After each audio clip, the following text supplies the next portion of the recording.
This drone should not exist at this price point. Sci-fi looks, professional grade footage, and he's coming in at a stupidly low price. But there's something that nobody's telling you about the Astro RC Carbon Fly 25. Let me explain.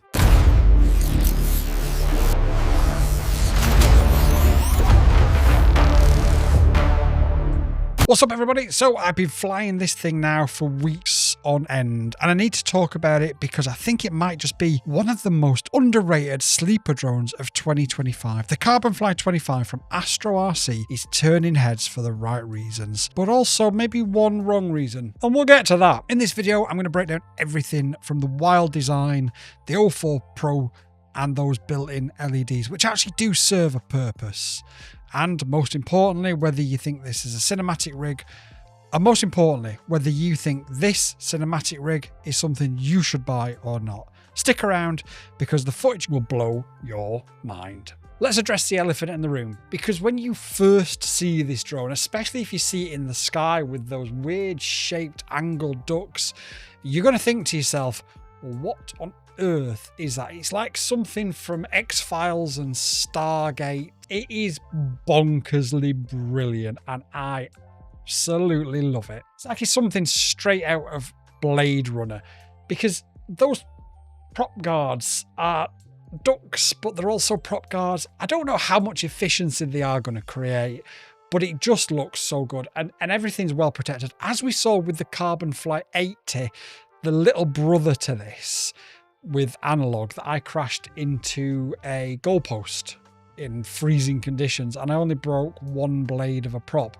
This design isn't just for show, it clearly does work as well, and we'll check out the footage as I'm talking to see whether or not the footage is just as good. Now the LEDs actually fit around the back here, and what we'll do is we've got a shorts video and I'll link it up at the top and you can actually see those LEDs, and they are really good to aid the visual line of sight. A lot of people have seen a lot of the shorts that I've put out recently of the Astro RC drones, and I think one of the biggest compliments that they're getting is how easy they are to see in the sky, whether it be those really bright pink LEDs from the star loop, whether it's the shape of this, or whether it's the LEDs or whatever. Generally speaking, people are all agreeing that the visual line of sight for your spotter, because you have to have one legally, of course, is really, really good when it comes to this. The real question, of course, is can it fly? And if it can fly, how well can it fly? Because it looks overweight, it looks cumbersome, it looks over-engineered, but ultimately, that's sat in my hand once it gets up in the sky. One thing I do just want to mention as well is a lot of people are a little bit worried about going for an O4 Pro drone where the O4 is underneath, but these landing legs do actually have it sat so it's about a mil or two above the ground. So when you're landing, if you land flat, that doesn't even touch the ground. So the first time I armed this drone, I did expect it to fly the way it looks. Weird, let's be fair, but it doesn't, and both Boy Wonder and I agreed it just sort of glides through the air and pulls itself around and pulls itself along. Now there is one thing that it is absolutely not, and that is a freestyle drone. Yes, you can do freestyle tricks with it, and I'm sure there'll be some in the videos, and it pulls them off okay, don't get me wrong, because you've got these damper systems here, and it's all really, really well put together. But the PID loop and the way that the frame is and the ducts, it's never going to be a freestyle monster. You can do very light freestyle with it, but it's all about the cinematic. The tune out of the box seems okay. I am going to have a look at it because I do think there is some improvements that we can make. I will upload the standard tune to my Discord, and of course, if I do make any improvements, I'll upload another tune with the improvements to it. I do think it's got room for improvement. I do think we can improve that freestyle ability of it. But out of the box, it's okay for light freestyle. If you're a new pilot and you want to just sort of learn how flight feels and the cinematics and pulling yourself around a field or whatever, then it's really easy and compliant for that. It just takes a little bit more effort when you're freestyling it than it would do than a traditional freestyle drone. And let's talk about the noise comparison, or the noise levels, for 1 second. We have an Angry Karen scale here on the channel, and I will pop the clip in now. I'm landing. All right, we'll come and do a flyby. We'll do an Angry Karen noise test. I realise I've killed the battery. All right, and then full throttle. One more for good luck. I'm saying that's about a 3.5 on the Angry Karen scale. What are you saying? 3.4. I need to land. Yeah, come back and land. I need to land fast. It went down to 3.4. It's recovered to 3.6. Just come back and land. It's okay. Yeah. It's cold. I'm going to see if I can film it, if you can butter that landing. Such a cool looking drone, this.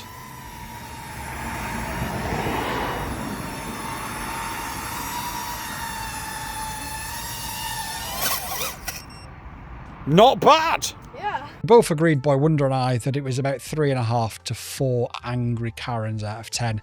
The more angry Karens you attract, the worse it is, the louder it is. The less angry Karens, the better and the quieter it is. So 3.5 to 4 angry Karens for a drone that's this big, that's this over-engineered, seems really quiet. It does. And that was at full throttle. So what do you think? Do you agree with that rating? Do you think it should be louder? Do you think it should be quiet? Let me know in the comments down below.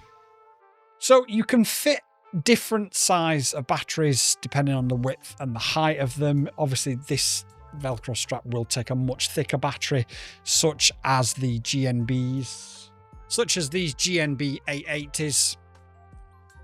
And that still gives you lots of room to spare. Yeah. These GNB 880 batteries, 4S LIHV, get them. They are the best that I've tested yet. They last the longest, they're the best sort of price point, and they'll fit most of the sub 250 quads that we are reviewing on the channel. So these are the ones. I'll leave a link down below if you want some.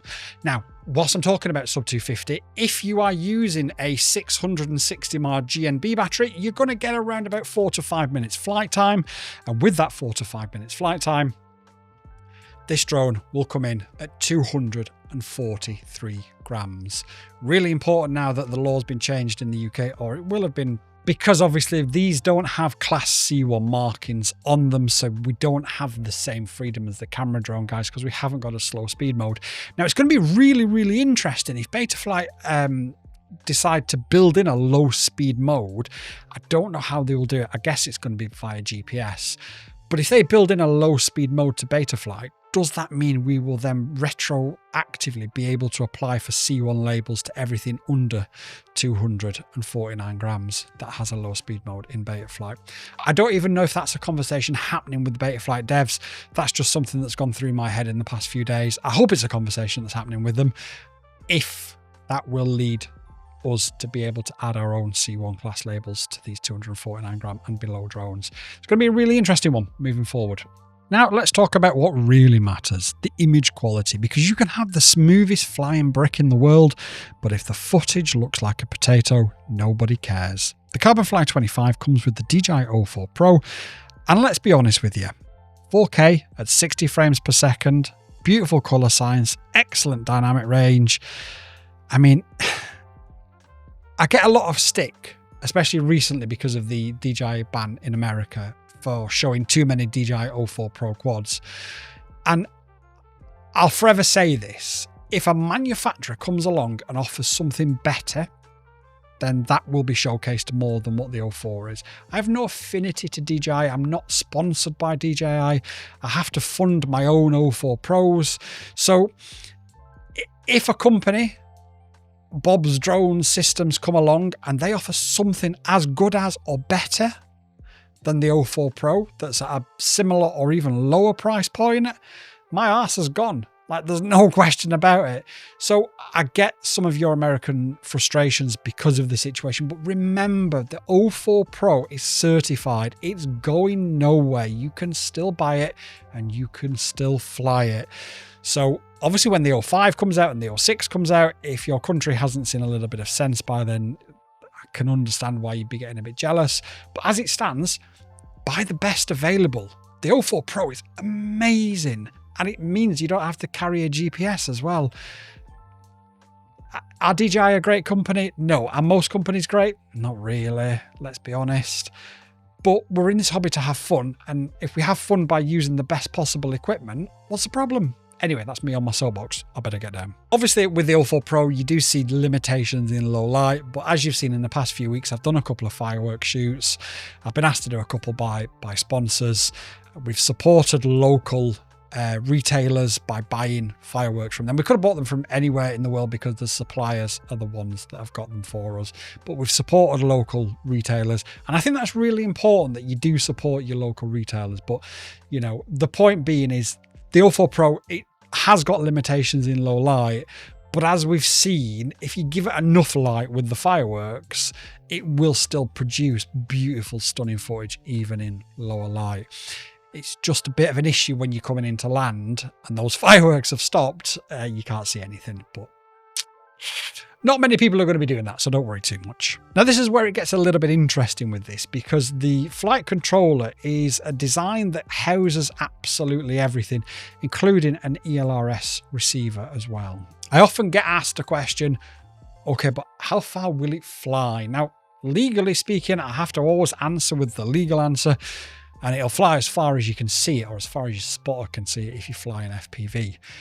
Technically, you can go easily 10 kilometers or 7 or 8 miles plus with a setup like this.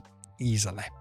The O4 Pro has got its limits. ELRS, the control link, so the link between you and the controller, will keep going and going and going for potentially, according to the mate down the pub, a good 50, 60, 70, 80 miles without even having to go to the highest possible settings as well.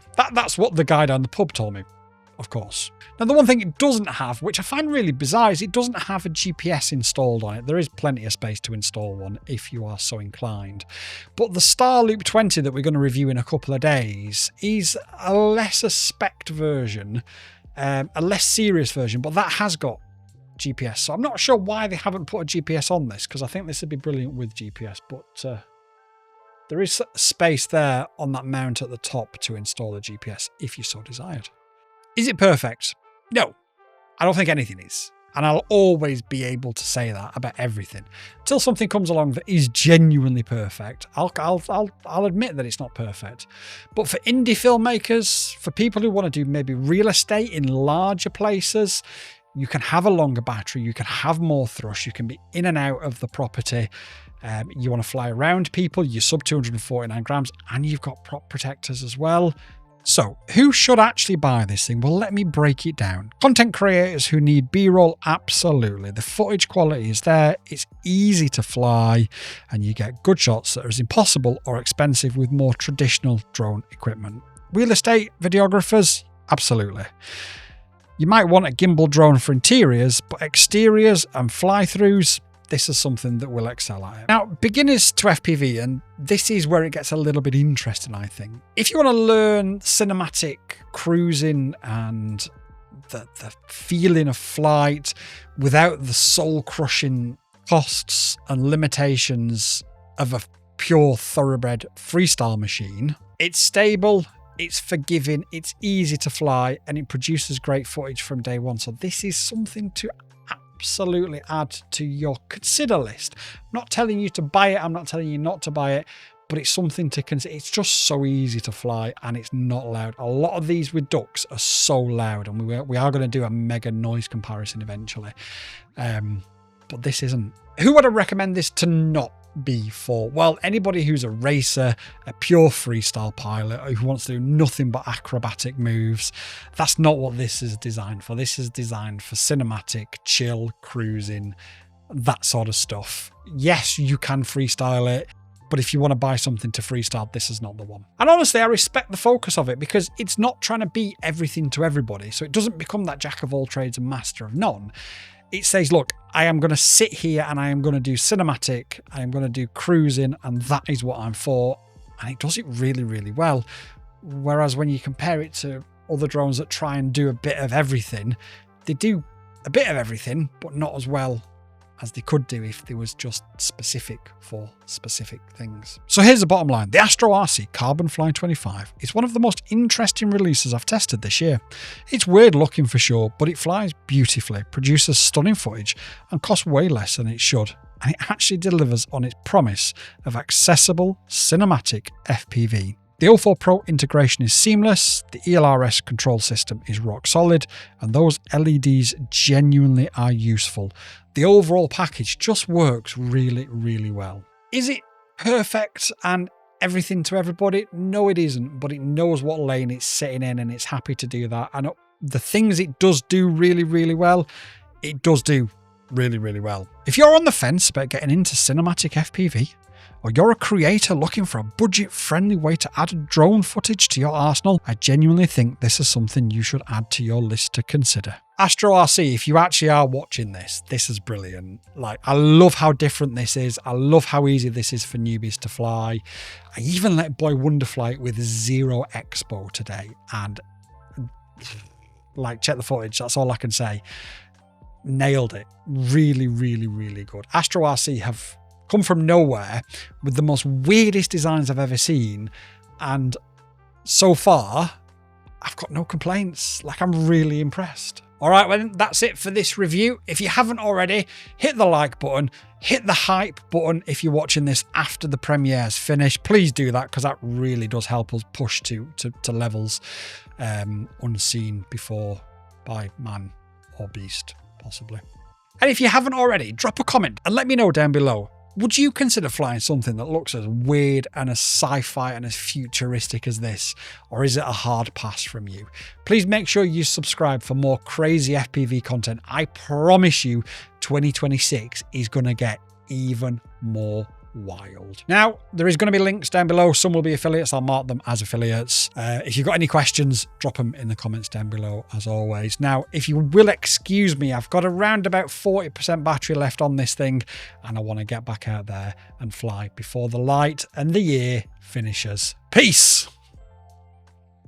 YouTube and I have had a chat, and we believe that this is the video that you'll like the most. So watch it and let me know if they're right.